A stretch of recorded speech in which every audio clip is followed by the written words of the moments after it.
Welcome to the Pure Living Family Podcast, where we empower families with autism and chronic illness through hope, wellness, and community. I'm Sean Blymiller, your health coach and host, bringing you real-life stories and tips to help kids and families to thrive. Let's dive into today's episode. Hey friends, welcome to another episode of the Pure Living Family Podcast. I'm excited for this conversation because it's not often that we have dads conversing together about autism. Many times it's moms that are leading and driving the conversation. So I'm really excited to welcome in Paolo Bowyer into the conversation. Paolo, thanks for joining me. Yeah, thanks, man. I'm really excited. You know, it's not often you get to make new friends as adults, and particularly as parents of children with special needs, where we're all kind of in our own little cocoons in our own little world. So, I'm really happy to be here and just chat all things that we commonly go through. Yeah, and one thing that jumped out to me, you have a health and wellness company and your own podcast. So we'll maybe talk a little bit about that. But I Sure. think, like I said, a lot of times moms drive this conversation. And so what jumped out to me is your personal journey and your motivation, and you have this on your website. But your story as a dad navigating your son's diagnosis is really powerful to me. So can you just kind of walk us through that moment when you realized maybe conventional medicine, conventional approaches weren't enough, and how that helped guide you to your path that you took? Yeah, and it's interesting because when my son was diagnosed, it happened to be during like the height of COVID, right? He was born in 2018, so towards the end of 2020 was kind of when some of the signs were starting to be there. And it's a long story, but my wife and I were actually we've been divorced, so we were actually going through a divorce at that time.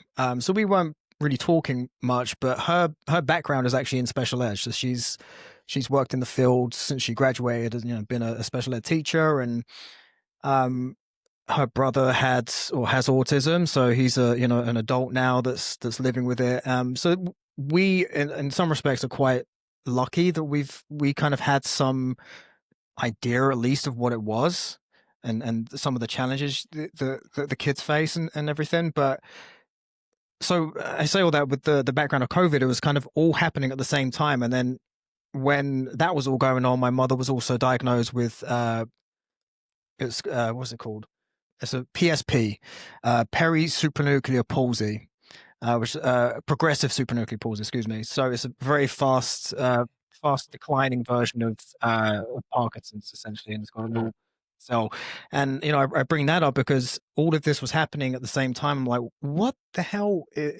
Like, what are we doing here? There's this. None of this makes sense. Like, we're being told this is appropriate with the COVID stuff, and there's a whole other conversation. My mother she wasn't even 60 at the time, and she's dealing with this. And then my son, I'm like, conventional care it doesn't seem to be working here. And that's really when the gears started churning in my head of like, I don't think we're being guided in the right way. And I feel quite blessed that now as a parent, there's actually a lot of resources out there. But 10, 20 years ago, a lot of people I speak to who have adult children now, they didn't have all the stuff we have. But yeah, to my long-winded answer to your question is just all of that happening at once was really what made me think conventional care is not really going to cut it here. And then, of course, you go through the ABA therapies and the typical typical things you do there. And I don't want to discount it because I do think there is a place for it. But the progression that I've seen with Braden, my son, most of it's come from stuff outside of that, the non-conventional things, which of course we'll kind of dive into. But yeah, so it all kind of happened at once, around the time he was diagnosed, around 2 years old. And so you find functional diagnostic nutrition, or because you were already in the health and wellness space prior to this, yeah? Yeah, really. So that was like a huge, and I only found them the beginning of this year. I've been in the fitness space for about 20 years, then became a health coach. And I was doing all these certifications. I was certified with Dr. Amen, licensed brain trainer through him, and all of these great tools. I just felt like we're missing something here. There's something that's, and I was toying with the idea of going back to medical school because I knew there needs to be a bit more of a clinical aspect to it. Right. As you would know from your coaching practices, it's difficult to get people to change their habits and Yeah. change their behaviors and their lifestyle. And I just felt like if I have something I can show them that's tangible and say, look, this is the result. You think you're okay, but this is the result of Mm. whatever's going on. And I just happened to stumble upon FDN. I was like, this is what I've been looking for. Mm. So dove into that with both feet, got through the course really quickly, and here I am. Better prepared now to help the people I've been working with for years, and anyone new I come across. Well, that's really cool. And maybe for those that don't know much about functional diagnostic nutrition, what is it exactly as far as like the certification and the path that you take folks through? Yeah, so it was developed by Reed Davis. He was not a licensed practitioner. He worked at a chiropractor's office and was working under the licenses of folks there, and he kind of became aware of the traditional medicine routes not helping people. They're seeing all these specialists and they're not solving the problem. It's almost like playing whack-a-mole. You solve Mm. one issue and then another one crops up. So he did tens and tens of thousands of lab tests and finally came up with a protocol and a framework, which is what functional diagnostic nutrition turned into. And I always make it clear with folks, despite the fact that there's diagnostic in the name, we as practitioners don't diagnose. What Mm. we're doing is identifying healing opportunities for you as the client to heal by yourself. We're just guiding you. And the whole premise really is, you know, through different systems in the body, different toxins we're exposed to in the environment, metabolic chaos is created, right? We've got nervous system contributing to it. We've got uh, hormones contributing to it. We've got the immune system contributing to it. There's actually, by the time symptoms show up, we don't really know what the root cause was. We're root cause medicine because we're trying to find Yeah. the root cause drivers. But when this, like I said, when the symptoms show up, we don't really know. So as FDNs, we're just finding those healing opportunities within those different systems that are contributing to metabolic chaos, and really just putting the body back into a position where it can heal itself. And I think that's where traditional medicine has completely gone off the rails. Yeah. It's just complete discounting the human body's ability to heal itself. And we're supplementing it with all kinds of petroleum based, and we can go a whole tangent on that. So I'll stop myself there. Well, my last podcast, I brought that up because I think it's super interesting to look at natural occurring substances and using Hmm. diagnostics to understand nutrient deficiencies or where imbalances are within the body, and then building nutritional plans, lifestyle plans based on those diagnostics. I think that Yeah. leads to thriving rather than trying to numb a symptom with pharmaceuticals. So I don't think you're too much of a what should I say, conspiracy theorist, or that's something that I'm very, very passionate about. And one thing that Yes. kind of jumped out to me in your emails as we've had our communication, is you talked a lot about the gut brain connection and gut health, for the parent, right? So I wanted to Hmm. dive a little bit more into that. What was the most surprising thing you've learned on your journey about the gut brain connection, and when you started digging into this family health challenges for your son and yourself? Yeah. It's interesting that the gut's often referred to as the second brain, but in some cases, it's actually the most important brain. I know that it doesn't have the same functions, but you hear the term the vagus nerve getting thrown around a lot. And I Mm. think the misconception people have is that it's a two-way, equal street with the brain and the gut communicating, but it's actually about 80% gut to brain.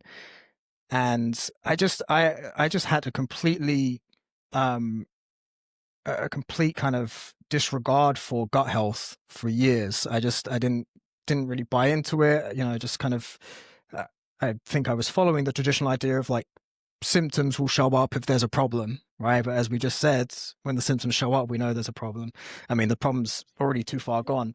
Um, So I mean, that was the most important, the most interesting thing to me was just we've really got to take care of this engine in the body that it's, Mm, and my favorite thing I heard recently was, we feed our gut and our gut then feeds us. And that's really the way to look at it. And just making sure that we're really optimizing everything that gets in there. And the secondary shoot off from there is making sure that digestion is really taken care of. Because if mm, we're not getting, the food and the nutrients into the gut, it's not going to be absorbed properly. So if we have issues there too, so it's just this really whole kinetic chain of all of these systems talking to each other. But again, my long-winded answer to your question is just really the importance of the gut and its role in everything to do with brain. And some of the excuse me, the hear this idea a lot about serotonin being produced in the gut, right? Like 95% of serotonin is produced there. But when you actually look at it, the role of serotonin in the gut is actually nothing to do with happiness. They call it the happiness hormone, and it actually doesn't cross the blood-brain barrier. So what we actually need to do is look at the two systems separately in some instances, and not just kind of uh, look at what's happening in one place and then associating it with the other. If that makes mm, sense, like yeah, like I said, the serotonin produced in the gut actually has more functions to do with gut health, gut motility, and things like that. The gut lining, but if we want to get more serotonin in the brain, we need to start looking at some of the precursors up there, and so it's just and again, I think I have a tendency to give long-winded answers, so do cut me off. I think the biggest thing is we don't really know how much we don't know yeah, with all of this stuff. There's so many areas and so many new things that we're just constantly learning. yeah. No, I agree with you, and I think what's interesting to me is the serotonin is a neurotransmitter, which is it's a chemical messenger, right? And so I think our gut is the central location of that communication. A lot of times we assume it's just the brain, but our Right. nervous system as a whole, and you brought up the vagus nerve, which I find super interesting when it comes to the gut brain connection. And maybe what's one common misconception about how stress impacts digestion that you wish more people understood, or talk a little bit more about the vagus nerve and how that impacts chronic stress?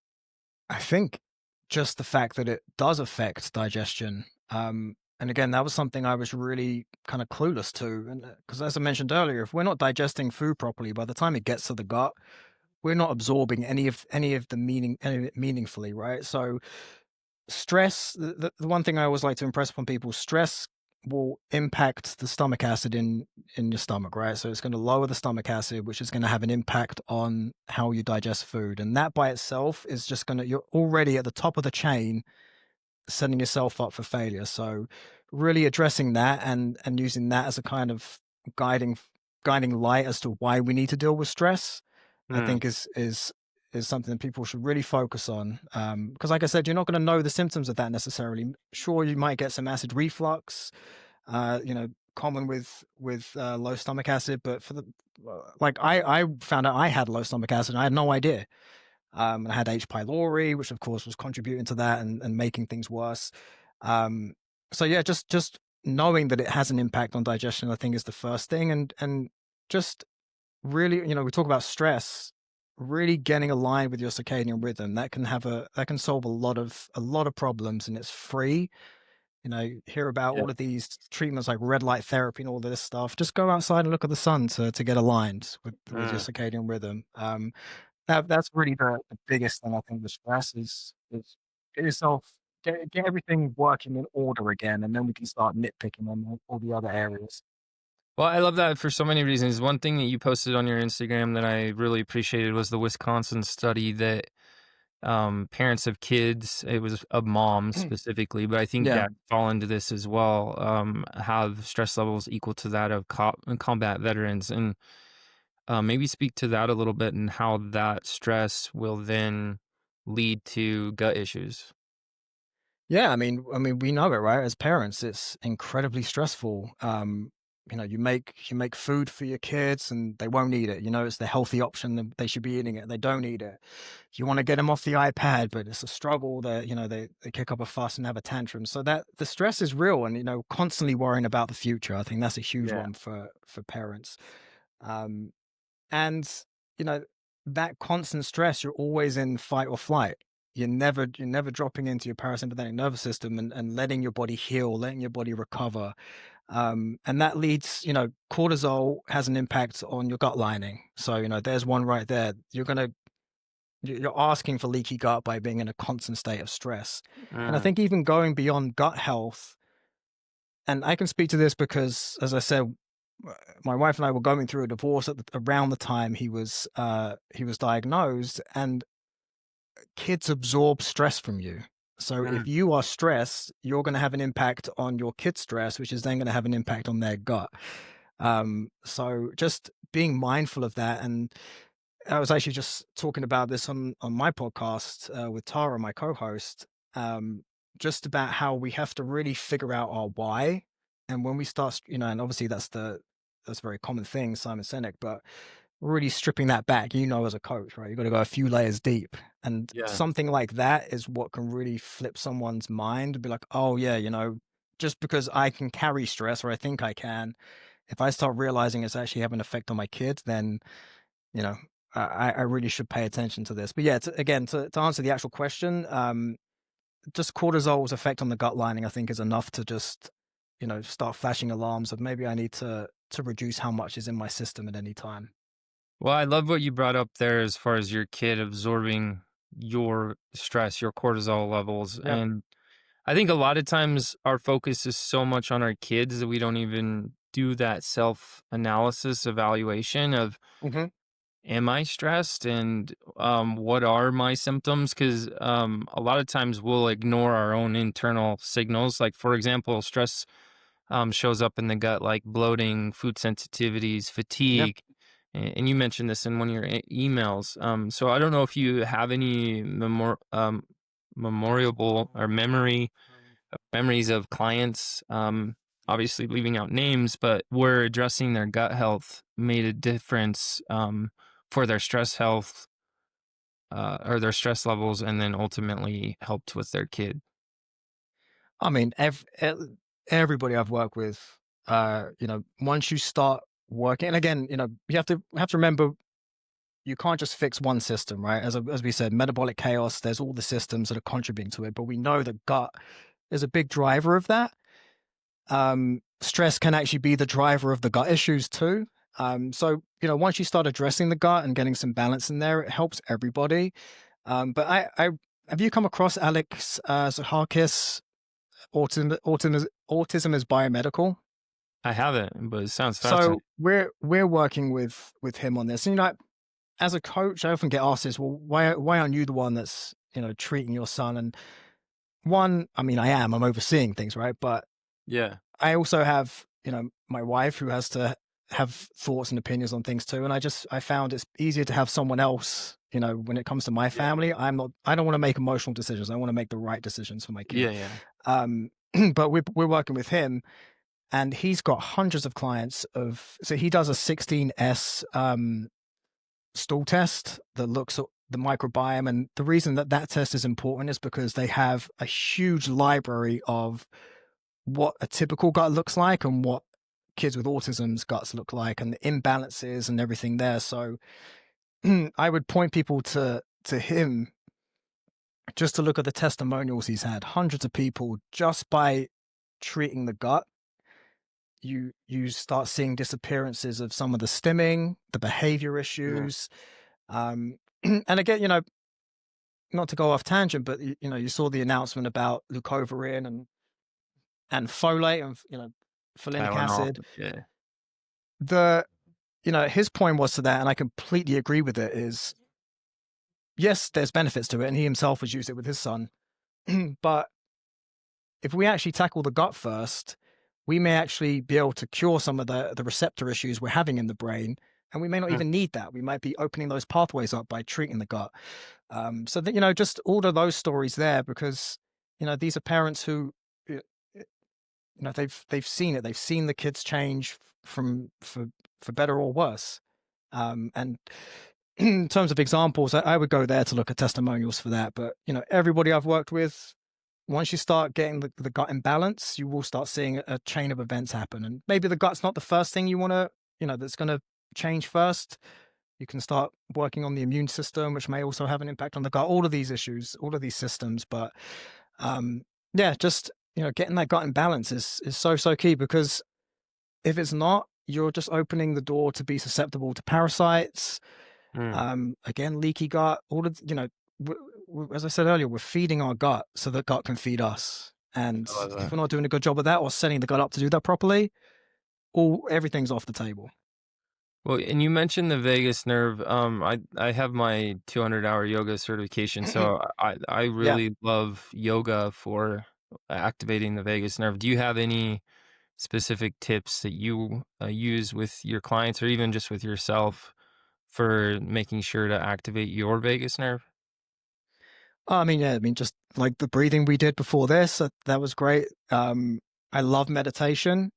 And again, it's when I'm working with folks, I let them drive. We figure out together what's going to work for you, or if it's a child, like what's going to work for your child. I could tell you to do all of this stuff, but if it's not realistic, we're going to waste a few weeks. So it Yeah, could be little things like get off screens a couple hours extra before bed. That's going to have a big impact on sleep. Which again, you can go into a whole tangent on sleep. Like if we're not working on sleep, all of the other stuff is a kind of waste of time, right? We know we've got to get sleep locked in.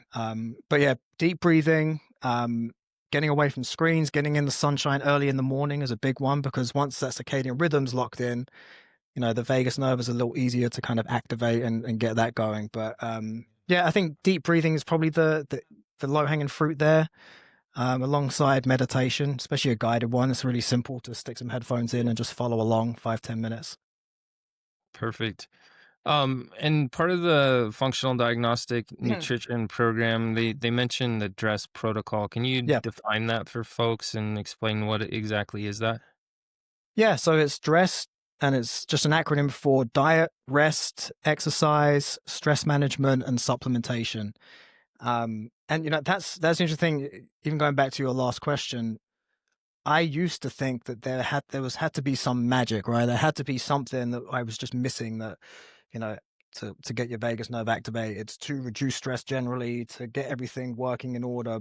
But in actuality, it's really really simple. It's just getting the habits and making it consistent. Just something as simple as breathing.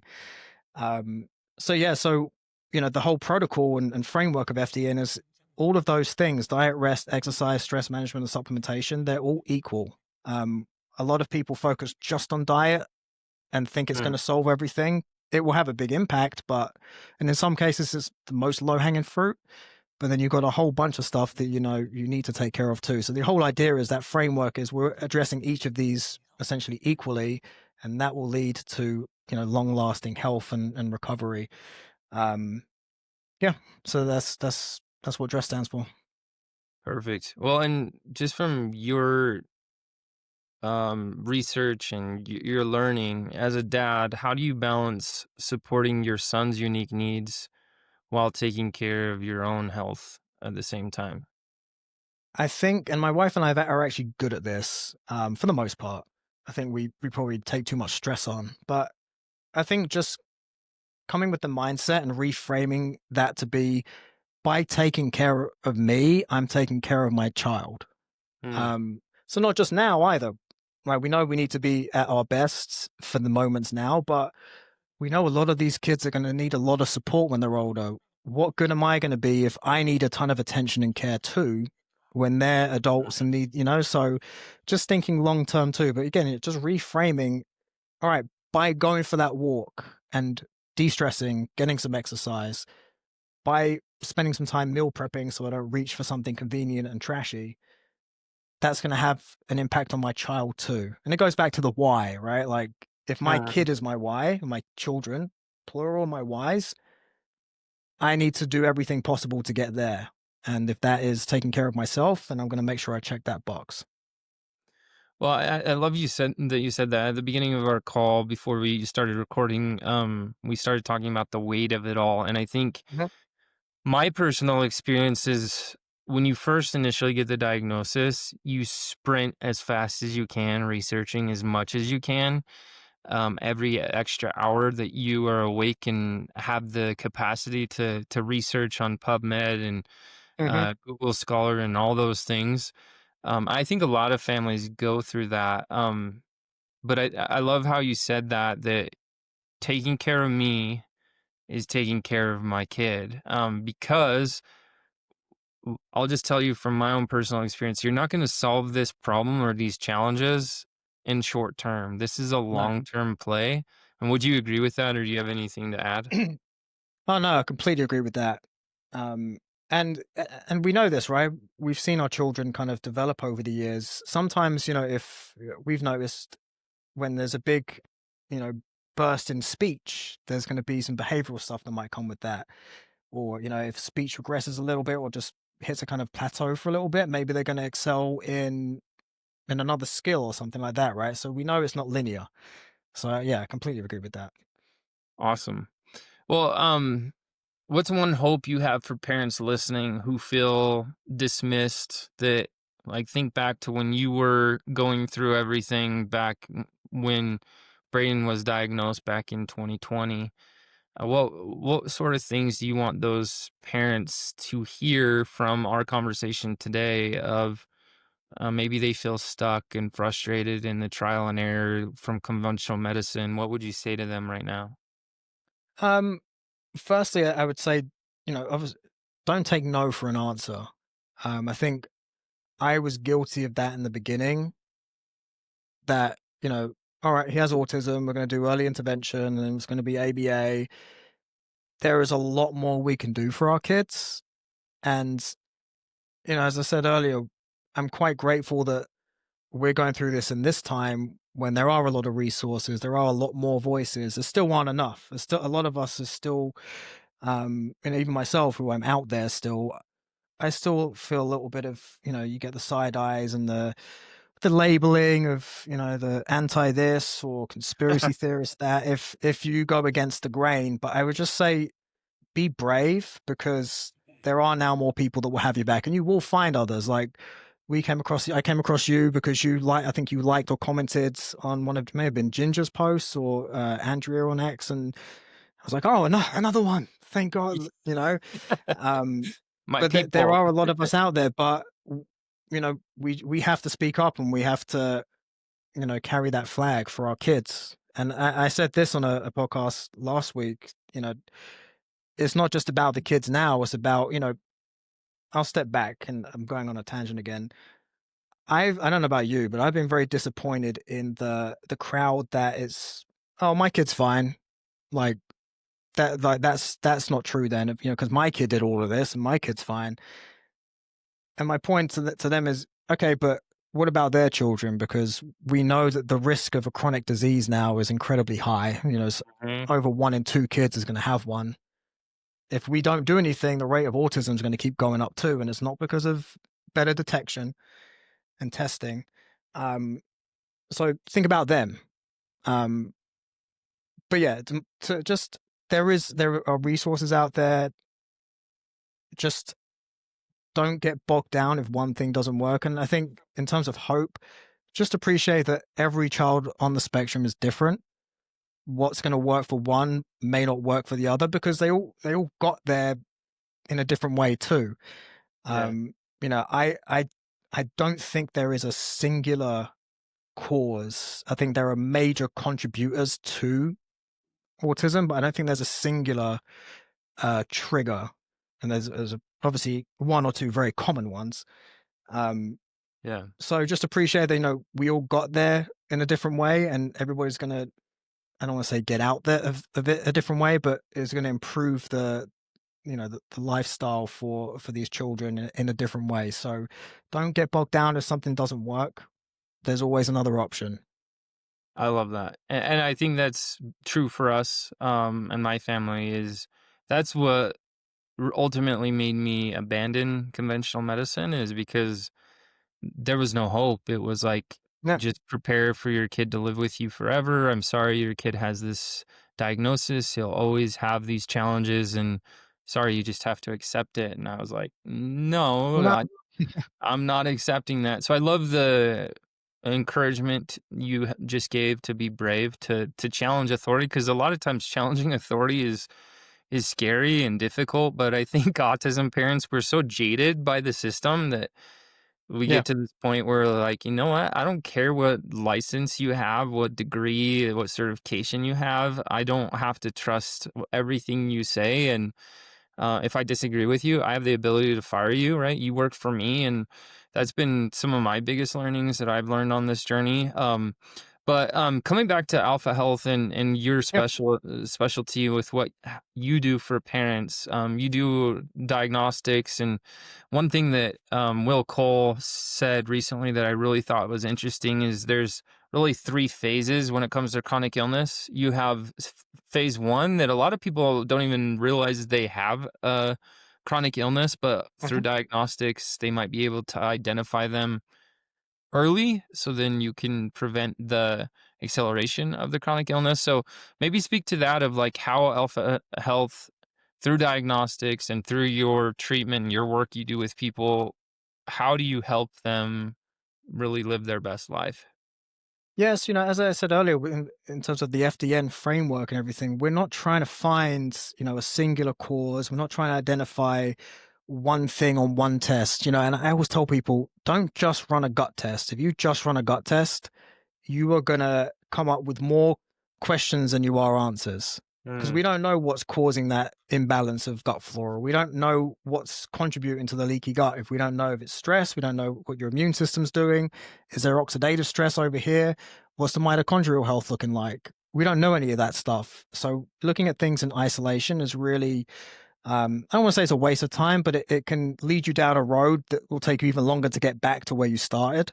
mm, So, I typically stick with the fundamental FDN tests, which are we look at your stress and hormone panels. So we're looking at things like cortisol pattern there, DHEA, and then the sex hormones. And the cool thing about the cortisol with that is you take it at 4 times during the day. So we're getting a reading of what your actual curve looks like. So it's not just a one mm, reading, which a lot of those tests tend to do. Then we're looking at what's the mucosal barrier looking like. So we do a dry blood spot test, looking at is there zonulin peaking about? That's really the main one from that, and that's going to again give us an idea of, okay, maybe that's why there's an imbalance in the gut flora there, because we're dealing with some leaky gut. Maybe there's some extra histamine we need to take care of. What are you eating that's causing that? mm, At that point, we'll do a food sensitivity test. That's the only one that you have to go somewhere to do, or you can have someone do it for you, but it's a blood draw test. Then the GI map, which is, the obvious one, the stool one. Am I missing one? Oh, the metabolic typing test. We want to see what kind of foods work well with you in terms of your energy. Because you could be thinking you're eating the right types of food, but they may not be the right types of food for you. So it's really, looking at all of those, or identifying all of those healing opportunities, and then attacking that address framework with each, using those tools to guide us. Okay, this is what we need to do for stress management. And again, here's some actual proof that you're stressed. mm, Um, I had one guy who refused to believe it, that he was stressed, and I showed him his cortisol pattern. He was almost as high mid afternoon as it was in the morning, and we mm. know that morning after 30 minutes should be the peak.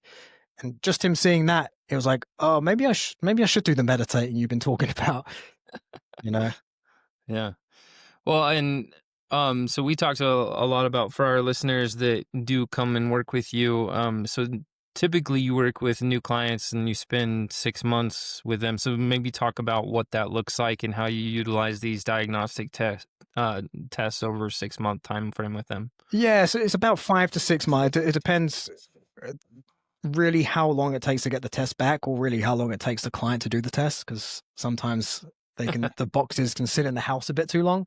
But that initial period before we're getting the test back, I spend a good chunk of time on mindset stuff, because as we were talking about earlier, if we don't get the mindset right, we're not going to implement the lifestyle changes we know we need to. So I'll focus on that and the metabolic typing before we're getting all those tests back.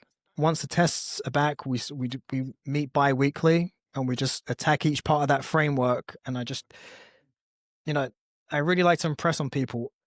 I'm not treating you, you're treating yourself. I'm going to give you all of the tools that you need. My goal is after 6 months, you should never need to see me again unless you want to do more tests, and I can give you access to those.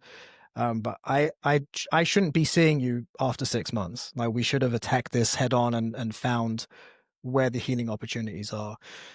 So yeah, it's just really, I, I like to say it's a lifestyle. It's really just lifestyle coaching. And then we're using those diagnostic tools to guide which protocols we need to focus on. And I do my best to keep supplementation to a minimal. Um, but we know that the soil we have is just depleted of the minerals and stuff that we Yeah. need from that. So we're not going to get it from the food we eat. Even if we're going out, like, I get my food direct from a local farm, but I know that their soil, no matter how hard they try, they're getting the stuff blown in the wind over to them, and it's making the quality. Yeah. That's so we point being, we need to supplement because we're not getting enough from our food. But I try to keep that to a minimum. And then really working on the stress management. That's the hardest, I think, to implement because diet, we can show people what to eat, and based Mhm. on what they're sensitive to and what's good for their energy production, how fast do they metabolize fats and proteins and carbs. Um, and then exercise, I can give you a workout plan, or you can just, hey, go and do this for 30 minutes. Um, Yeah. but yeah, the stress management supplementation are really the key things, I think, to getting the lifestyle uh, adapted. Awesome. Well, there's so many things that I love about that outlook. I think we're, as a human species, evolving to this location that health is more of a personal responsibility instead of outsourcing it to someone of authority Mm, and they dictating to us. It was actually really interesting to me working in a functional medicine clinic that had a lot of nurse practitioners, and people wanted the provider to spell out exactly what medication, supplements, foods to eat and when. Like, every day they wanted their day mapped out and told exactly what to do. And honestly, in my opinion, that is not sustainable because that's too much responsibility on any individual provider. They are seeing, 40 to 60 patients a week, and there's yeah. just no way they can manage that. And I love what you're doing because I see it as empowerment of helping people find their own answers. And I love that you don't diagnose because I think external diagnosis doesn't work in a lot of ways. A Hmm. lot of times it turns into excuses. I think internal discovery of what issues am I dealing with based on these tools, these diagnostics that have been given to me. I love what you're doing there.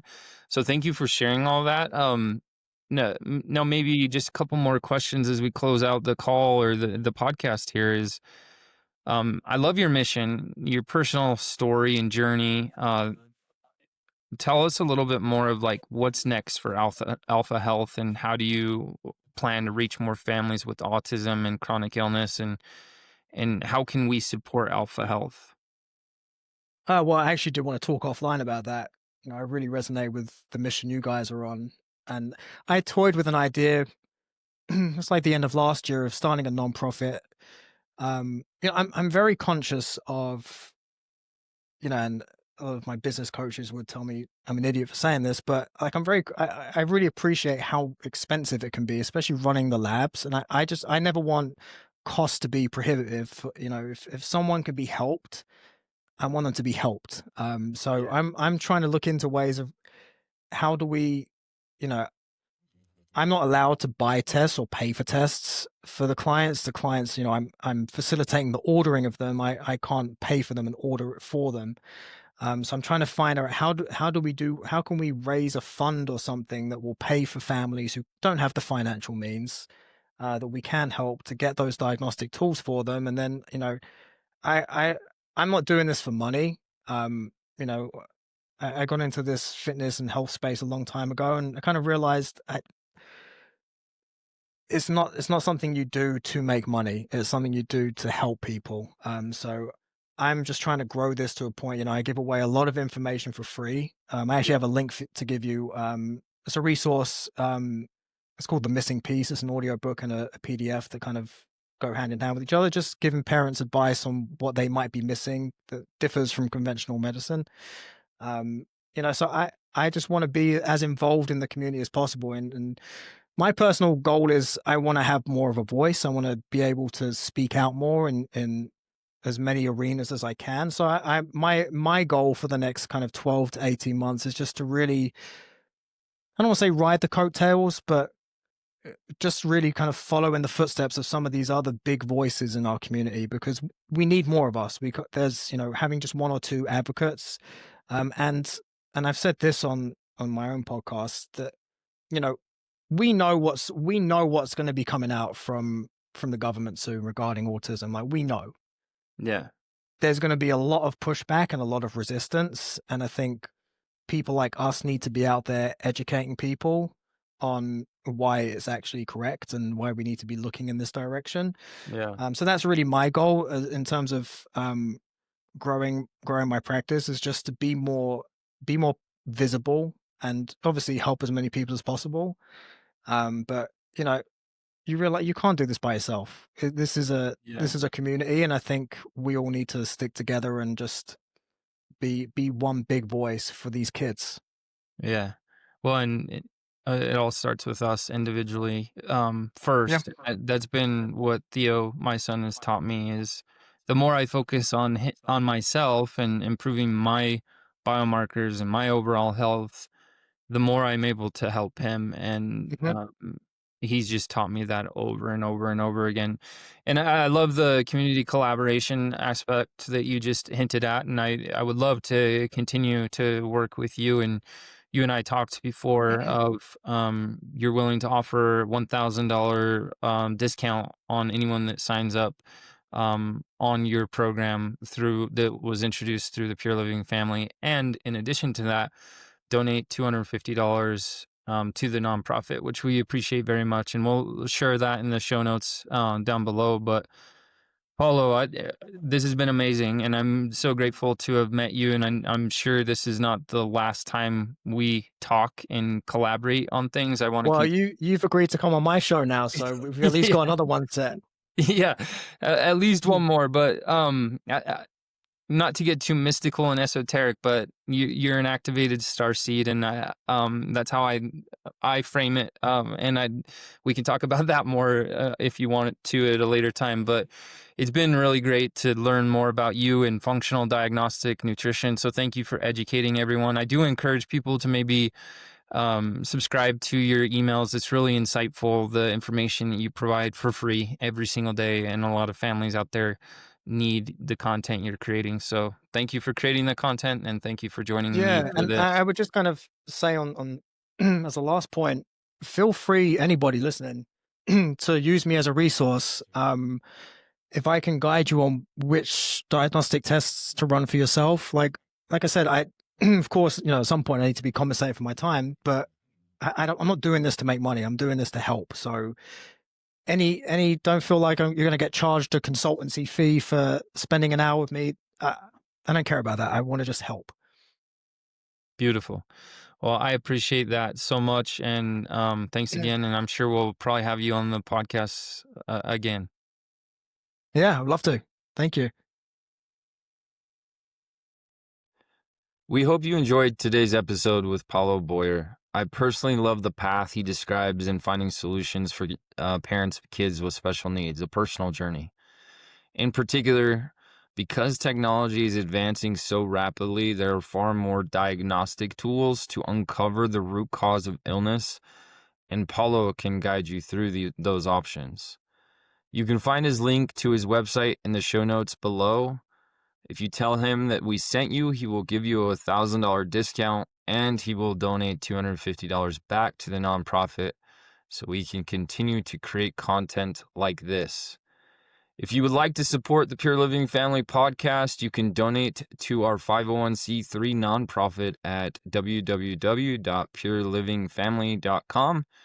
Let us know in the comments if there was something that stood out to you from this episode, or if there are topics that you would like us to cover more. Thank you for joining us on this journey.